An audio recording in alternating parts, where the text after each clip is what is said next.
and somebody can, oh, Just hit the somebody, record button. and Those are somebody, very good. Chrome cores are very good. My friend Jim McGee's favorite. yeah, somebody talked me into some synthetic strings, and I really hate them. The sound, does the sound get better after a couple of weeks, or is they, I don't know.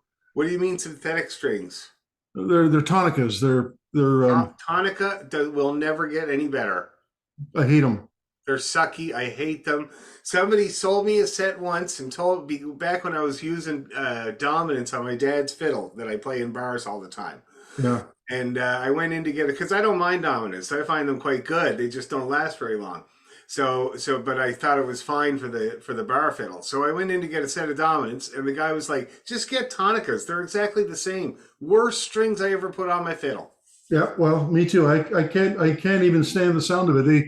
They've got I can't describe the sound, but the chrome cores are so clear and clean. Yeah. These things are just, maybe they're too complex for the sounds, but I can't. I got to take them off. I bought them yesterday. I bought them 3 days ago. I played them for 3 days, thinking maybe they would break in. I just picked it up again now, and I can't stand the sound of it. No, I pulled them off. I pulled them off Dad's fiddle as soon as I got. And then I was talking to my friend Brian, and he was like, "Why do you get the cheap dominant strings for your dad's fiddle?" And I said, "Well, I only play it at bars, and it's kind of a quiet fiddle anyway." And he was like, "Well, if you play it at bars and you need it to be say it loud, you should get the good strings for it." And he was right. So I've been using Parazzis on it, and it works really, really well. But for years, I used dominance on that fiddle. No, but the ones you talked about, are they? Sorry to interrupt you. You're No practicing problem. for a second, but the ones you're talking, are they a synthetic with a wound string, or are they steel strings? No, they're alloy. Everybody's got their own secret formula. I'll show you the case. Oh, here they are. It's kind of an expensive experiment. You got to go spend $75 or $100 to find out you don't like them. Well, here's the thing. There's a place in Toronto called the Sound Post, Yeah. and they have what's called the String Lab. And so they have all the different kinds of strings, and they're hanging from these slots, and they're already stretched out. And so you can slap them on your fiddle and try them out, see if you like them, and try another set too. And I know some people that spend a whole afternoon there. That sounds like a really good idea, because it gets expensive. Like I said, you might go through 4 or 5 sets of strings, just spend $500 and you don't like any of them. Well, you know what I do for strings? I don't experiment very much with strings. I always go with what the luthier tells me because he knows my fiddle. So he recommended these a while back. These are Ava Parazzi. See Oh that? yeah. And they're it says silvery steel. They're all a different alloy. Everybody's got their own secret formula. They're all trying to be more like gut. These are awesome strings. They're very responsive. This is the medium. I have the medium weight. And it says synthetic. It does say synthetic. Sterling silver. Synthetic sterling silver. That's the G string. Then the D string is the same. The A string is the same. Aluminum. Synthetic aluminum. And the E string is silvery steel Kugel. Kugel. So anyway, that's the setup of these. They're about $100 a set, Yeah. and they last a long time. They last me a whole year of sawing away. Yeah. Well, I might go back to the chrome core. At least I know what they sound like. Well, chrome core are a very good string. I know many people that use them. They're also like a higher end, slinkier string that's meant to get more sound out of the fiddle. So they're a very good string to use. I guess the other problem is that what might sound good on your fiddle might not sound good on mine. That's why I always ask the luthier. And the guy at Heinel, he knows my fiddle really well. He's been working on it for years. He's the one that put me onto the Parazzis and then onto the Canones, which I also love. Last time they didn't have any. So they know your fiddle the best. It's really, whoever you take your fiddle to get service done, they would know best what to use. Well, the guy over in Reichstra over in Kitchener was looking at it. Yeah. Henry Reedstra? Yeah. He's great. Did he recommend the tonicas? No, he wasn't there. Somebody else Oh. recommended them, so I just bought them to try them out, and I hated them. Yeah, they're not good. No, I hate them too. I don't blame you. Okay, that's fine. Uh, I'll probably I'll go back and talk to Henry and see what he suggests. So, I okay. think that's the best thing to do because he's really good. He's well known, and I've seen his work. It's awesome. Very, very Sorry to good. steal time from the practice. I just had that was just driving me crazy. That's all. This is good. This is really good for everybody to learn this stuff. Like it's a really important part of the process that doesn't get talked about that much. I gotta say. Okay, let's do it. We'll do it a D major scale to start off. And that's why I hit the record button too, because I know these are questions that everybody can benefit from. I played on the crappiest strings growing up because my dad was cheap. So we did Dr. Tomastic Precision, steel strings, last forever. Terrible sound, raspy, very tight strings, extremely tight. Like I call them bridge cables. And that's what we grew up on. And I thought that was just the way it was. And I always used them. And then my friend Kim, who was working on my fiddle, he suggested a different string, and I still resisted. And then I borrowed a fiddle that had obligatos, and I was very impressed with the sound of them. And I went into Heinel and asked about obligatos, and they said, if you like those, you should try these for your fiddle. And it's been like that ever since. Okay, I'll give him a try. Thank you. Yeah. Alrighty. D major, people. Oh, let me tune up.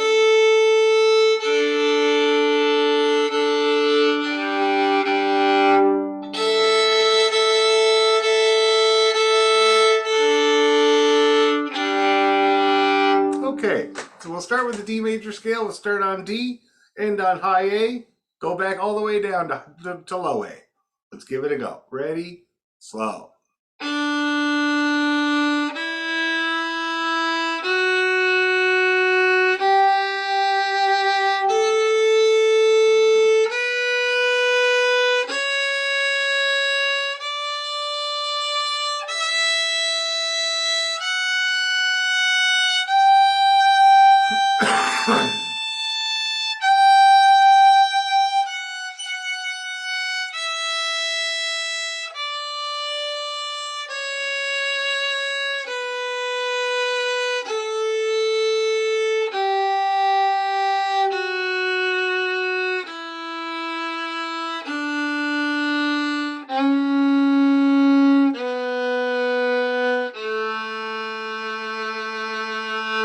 All right, mine was awesome. Let's do the arpeggio while I'm doing so good. Low A, ready, go.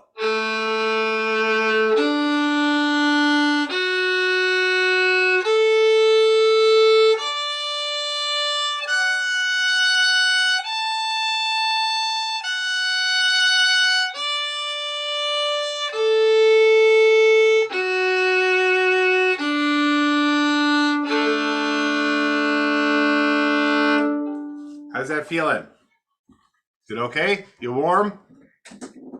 Okay, let's do it. Hags first. So let's just go over them each tune before we put them in a set. We'll do each one a couple of times. You think that'll work for a tempo? It's not slow, it's not fast. Hags purse. 1, 2, 3, go.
One more.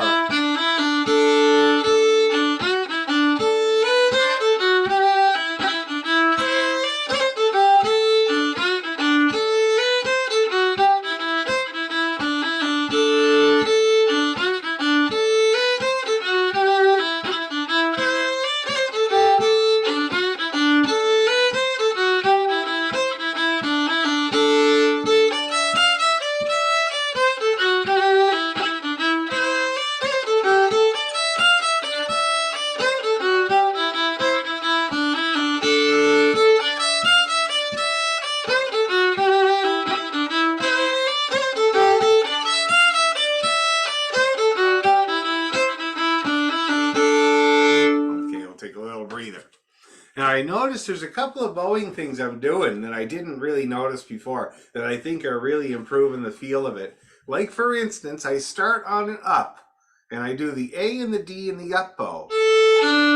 See that? And then do this little slidey thing. So.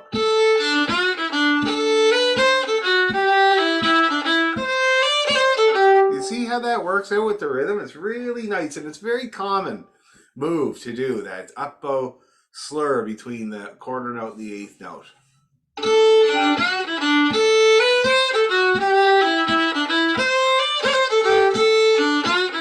Really improves the feel of it. So you can keep that in mind.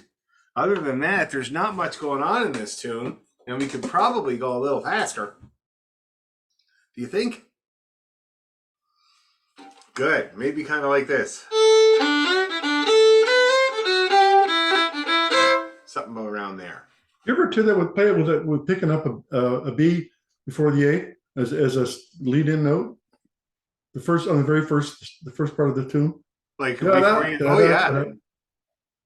Oh, definitely, yeah. Yeah. Like that. Yeah. Pickup notes are great. I don't always do them.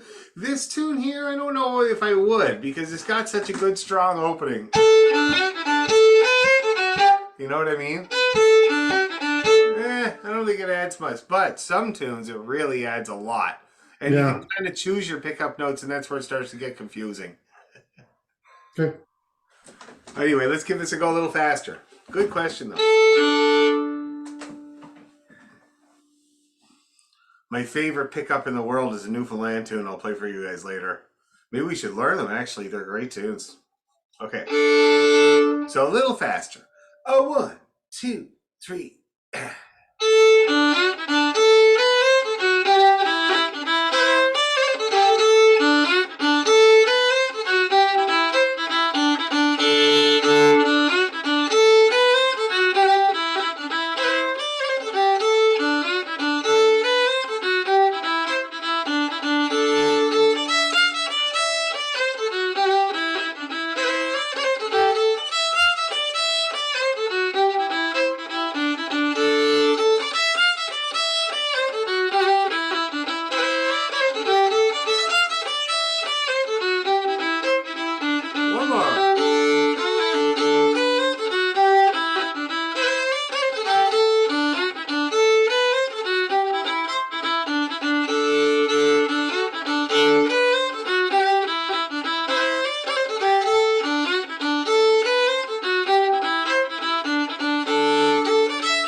One more.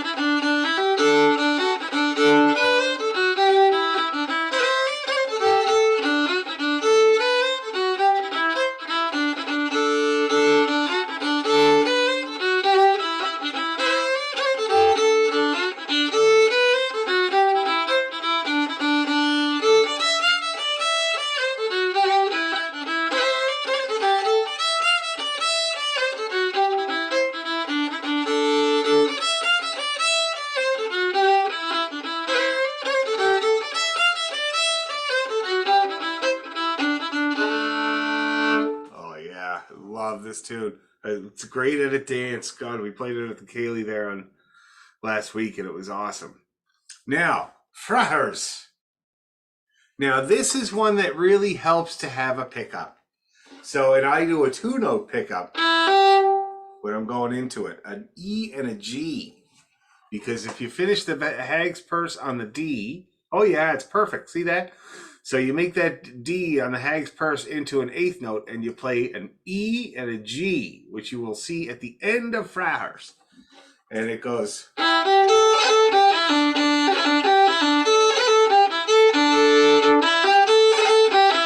it sets it up really, really nice. Okay, so we'll do it a couple times without the pickup, and then we'll add the pickup. Because pickups are addable. Should be anyway. Okay, so let's go slow with this. Now, you remember about the open string roll I'm doing there?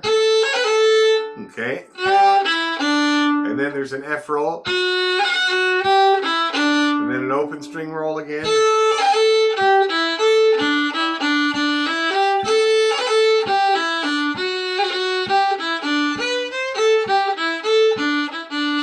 Let's go nice and slow and work out that fingering. I better close the door here. There we go. Jerome is going to be Sherlock Holmes tomorrow, and Jennifer finished the costume today. She's got the deer hunter's hat, my tweed jacket I found at Valley Village, a cloak, a mini cloak. He made himself a Victorian walking stick that's also a sword, out of tin foil and an old umbrella, and it's brilliant. He pulls it out, and it's a sword. I bought him a pipe at the pawn shop today, and so he's going to be good to go. And this costume worked out well for Jen because she sometimes has to wear a costume for a Halloween show for the orchestra, right? Once in a while. But he's big, so now if she ever has to, she'll just be Sherlock Holmes. Shirley Holmes, that's what I call her, Shirley Holmes. Okay, let's do it, nice and easy. And take your time with the finger work. Ready, go.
Yeah, I finally got the rhythm on the last time through. The rhythm?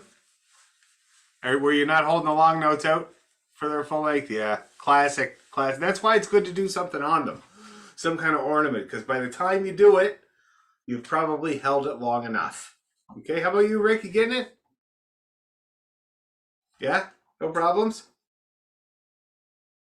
I picked a slightly different version, but only difference is in the second bar you play an open D and go from A to D. That's just a slightly different version, but I find it easier. That's all. No particular reason.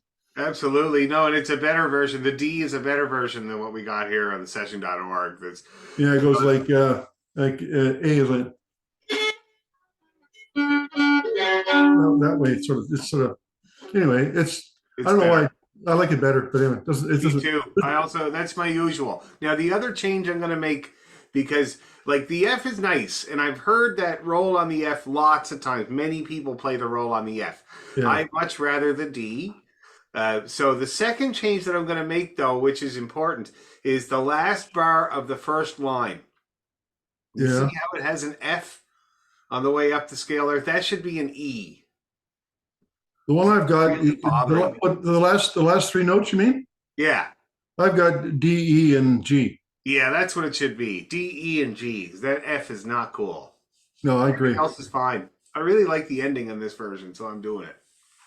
No, I like the end. I like the ending in this one too. But just you look on the session, and there's like 14 different freaking ways of playing this thing. Oh, I know. And there's nothing the versions on the session.org, but I often fantasize. Imagine if there was. Imagine how much hate email the guy would get. I can't even think of anybody that would ever do it. Okay, good. So let's pick up the speed a little bit, shall we?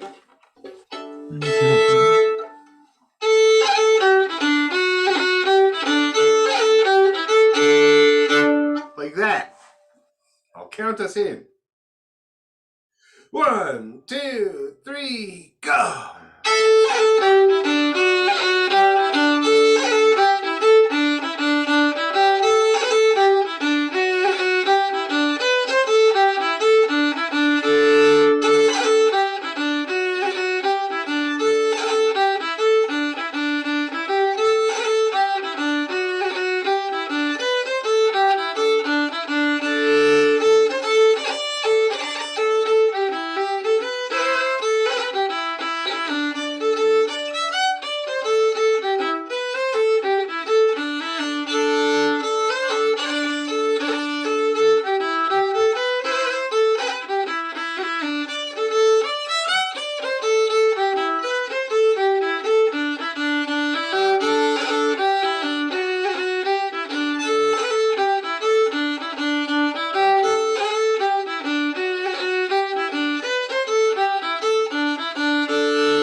Little faster.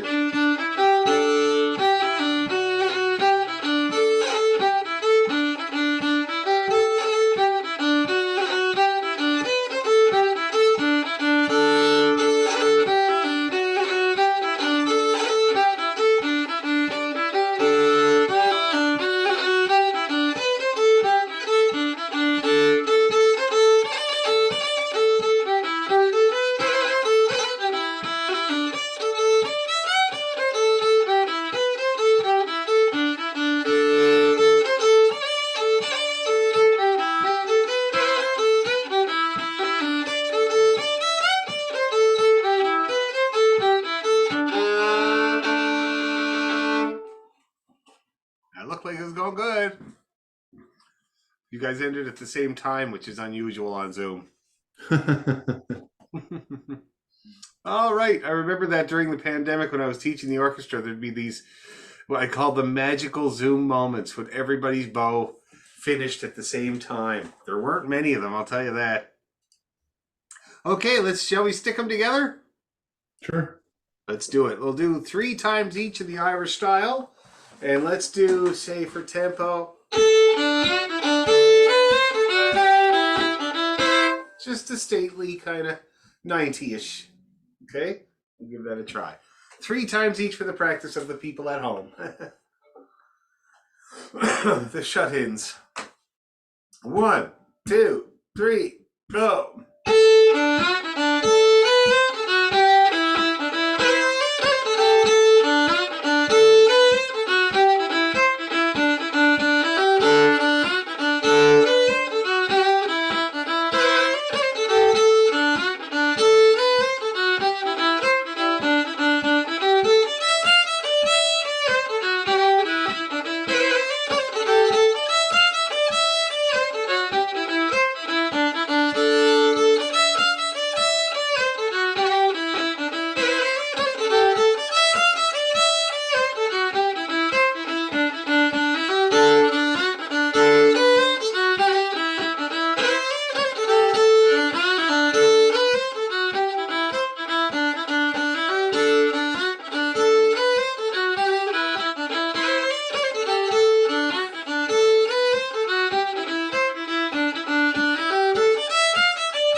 One more.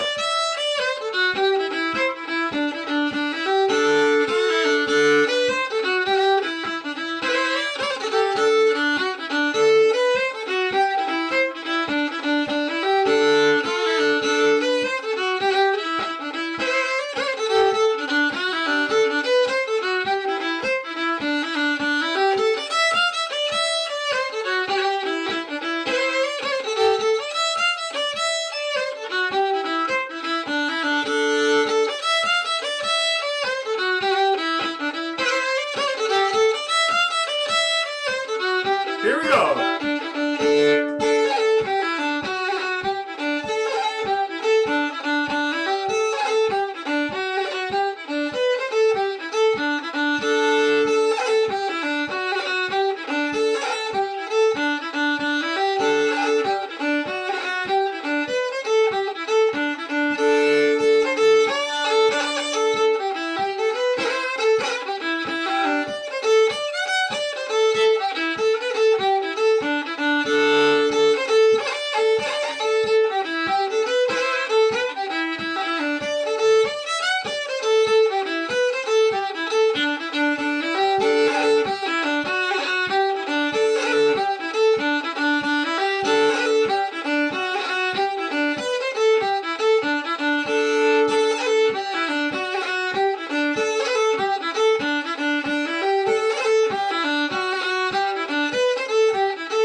One more.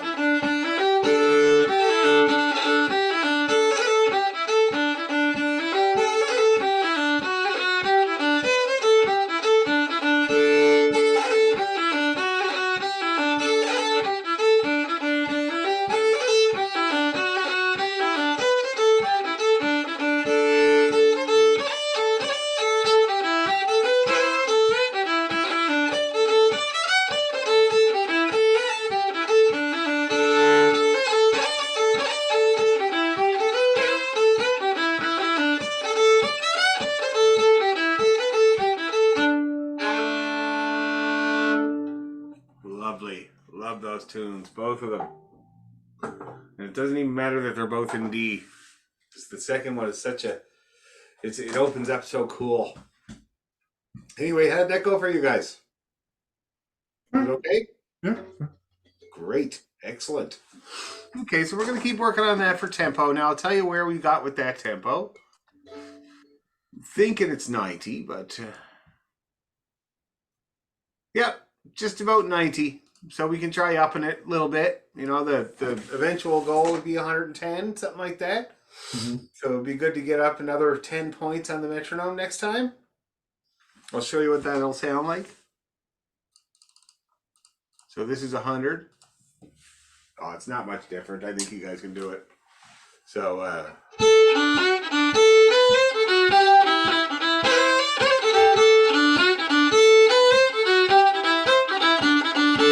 that's 100. See that? So it's just a little bit quicker. I think we can do it for sure. Okay. Now, let's get out the old King George set. Poor Jennifer is getting audited right now, if you can believe that. It's unbelievable. And it's for the pandemic years, where she barely worked. We're talking about, like, the tax she paid in those years was minimal. And for some reason, they're raking her over the coals for it, for some reason. What a pain. There is a reason. Oh, yeah? They explained it to me the first second, third times I got audited. They said it's not how much you make or how little you make, it's the change between the years. Oh, I suppose. There was a big change. It's just interesting because this is the second time Jen's been audited. And I don't know anybody that is more honest and forthright with her taxes than Jen. She always has been. She declares everything. She's meticulous about it. But this is the second time now. It's probably because she's so meticulous and then something changes and they notice. I don't know. I'm ridiculous and they don't even never bother me. And once they get you once, you're kind of on this special list. Oh, maybe. Yeah. That was years ago when they got her the first time. Long time ago. Okay. I'm trying to remember where we were at with tempo with the King George set. Let's see. Was it like this?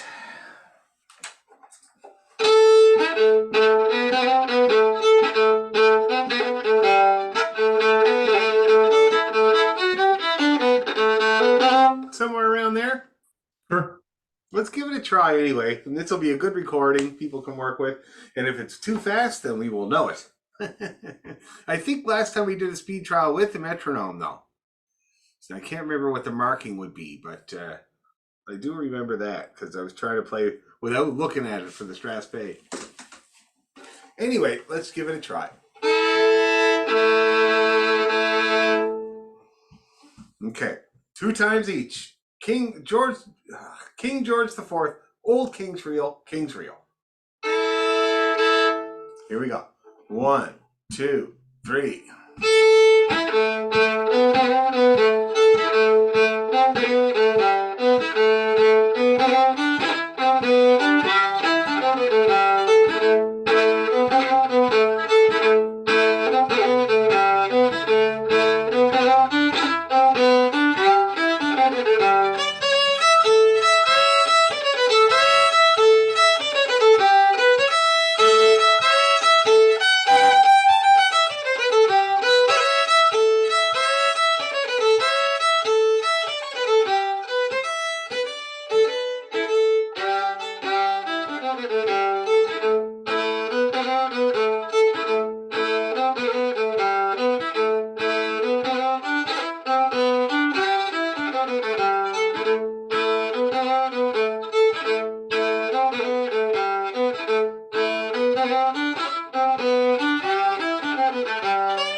How did all that go, people?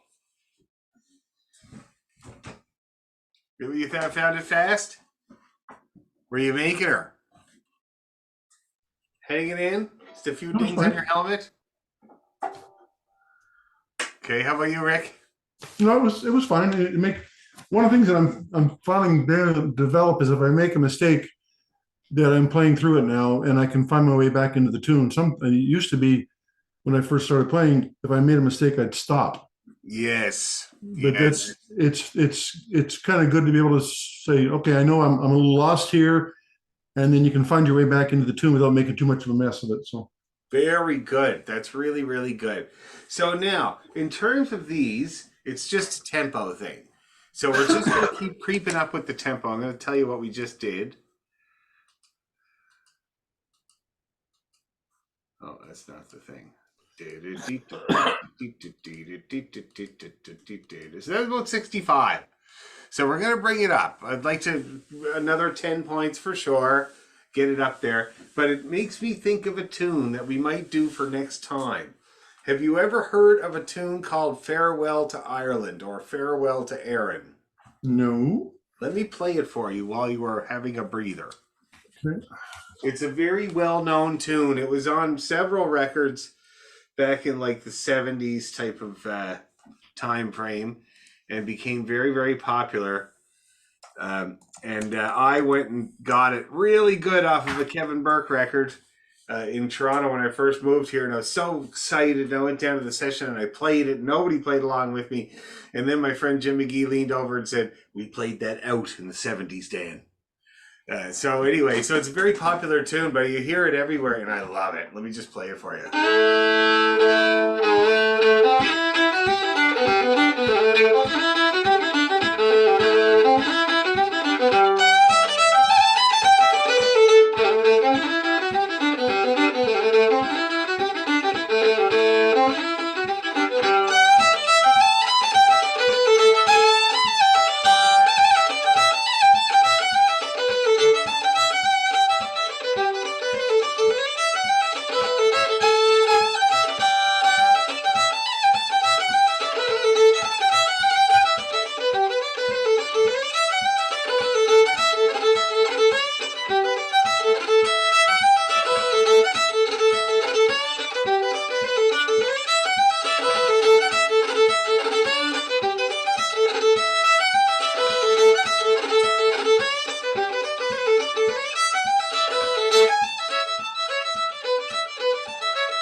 That's Farewell to Erin. That's Great great. tune.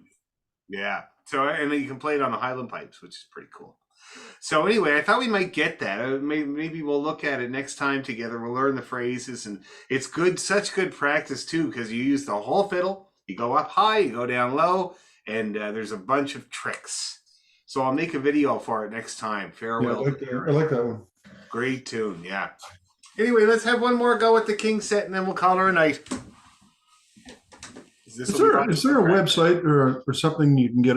Often I hear a tune and I can sort of struggle through it, but I can't find the name of it. Or is there something you can do for that? Oh yeah, I use TunePal. Check this out. Okay. TunePal is an application. TunePal. I'll show you what it looks like. Here it is. Sorry for these questions that are off subject a little bit, but not at all. They're good questions because you're not the only person that has asked about that.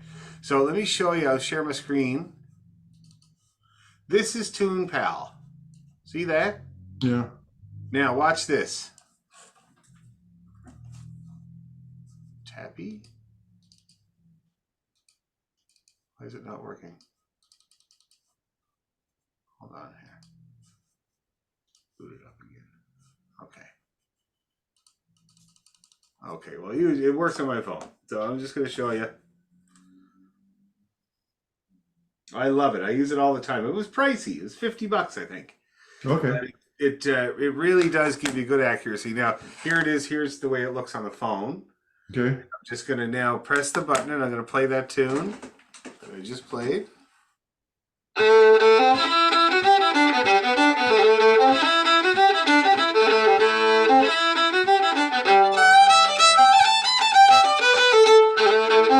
And that's about all you get to play. And then it submits. And then it gives you the, farewell to Aaron with 70% confidence. Wow, that's pretty good. And then you go to it, then you select it, and it takes you to the session.org or wherever it found the tune, and you can verify the version. See that? That's cool. Yeah, Tune Pal. It was a guy in Dublin. He was a computer programming student, and this was his thesis. And he later went on to sell this technology to a company called Shazam that made that program you use with your phone. You're at a bar, you hear a song, and you hold it up, and it tells you what the name of the song is. So that was the University of Dublin guy's idea. It's a great idea. My God, brilliant. But that's why it says, when it says Tune Pal, it's underlined with a flute, because the guy played the flute. Okay. Okay. Anyway, one more time into the... Yes. I'm bailing. Okay, Susan, bail. One more time into the King set. All right.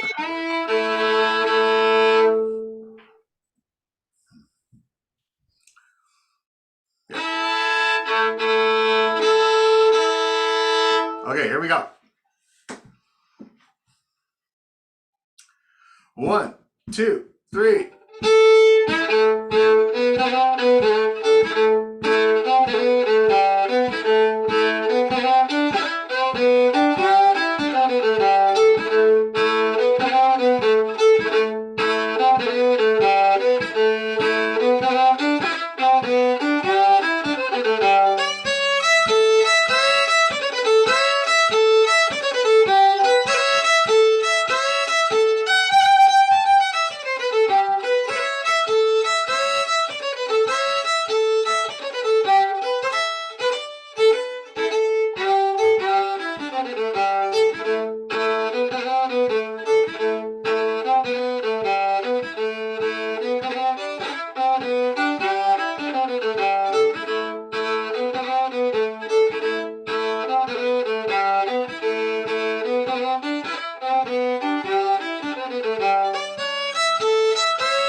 Did you stop hearing me a few times there, Rick?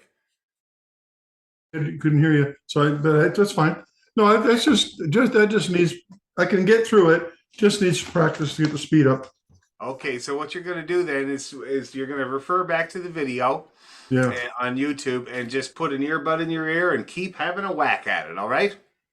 I'm having trouble. I think I have to change the way I play the Hags first because I'm playing that one passage like it's like too fast. But putting the extra note in there, when I speed it up, I lose it. Okay. I like that. We'll take a look at that. We'll see how that works there next time. We'll see if that makes a difference. Because I like that extra note in there. It's that run. Yeah, which one is that? Which part is that again? When it goes like when it goes.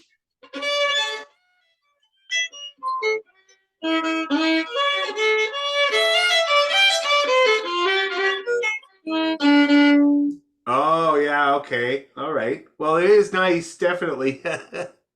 It's just hard. It's quicker. You have to make sure you pick up that F natural, right? Yes, absolutely. Because that really changes the tune entirely, doesn't it? The F natural really does. I really love it myself. Are you talking about the F natural or the C natural? Well, both. Both. Yeah. Oh, like that. Oh, that F natural. Yeah. Yeah, you really have to hit that for sure. That's an important one. Yeah. Yeah. Another quick question I have for you: when you're playing King George IV, that run, are you bowing each note Oh yeah. all the way back? Yeah, and here's how it looks. In the Scottish style of 16th notes, the last one is a little longer. See that? Okay. Because you're basically doing a cut, but then you're letting it return. That's the last note. See that? So especially when there's a couple in a row. See how that works? Is really once you get it under your hand, it does it on its own. Yeah, I got to work on that. Okay. All right. Well, thanks very much. Sorry, you had a small crowd tonight, but Oh, that's okay. It's just a few people injured. So they'll be back next time. yeah, I'm a little stiff right now. So okay. So thanks a lot. I guess I'll see you next week. We'll see you next week. Thanks a lot, Rick. Bye bye. Cheers. Bye.